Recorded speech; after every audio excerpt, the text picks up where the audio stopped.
Welcome to our channel. Today we how to subscribe with Webflow for building component-based UI systems, detailed guide step by step clearly.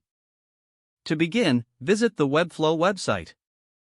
Create an account by clicking on the Get Started button. Fill in your email, name, and a password.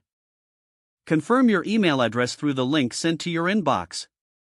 Once logged in, navigate to the dashboard.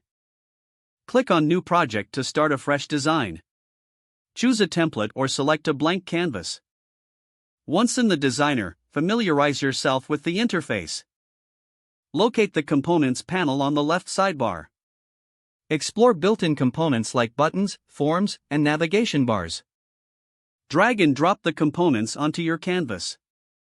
Use the Settings panel on the right to customize each component. Adjust typography, colors, and spacing as needed.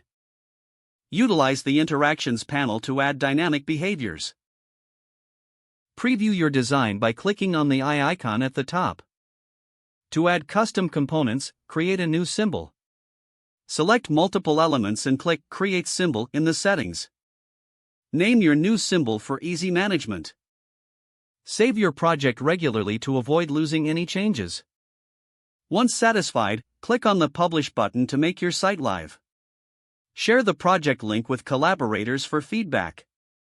Consider exploring Webflow University for additional tutorials. Study various component-based designs for inspiration. Utilize community forums for troubleshooting and support.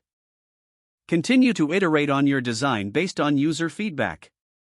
If the page does not load, refresh the browser or try again in a private or incognito window.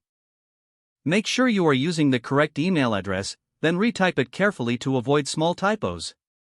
If your password is not accepted, use the reset option and create a new strong password you can remember.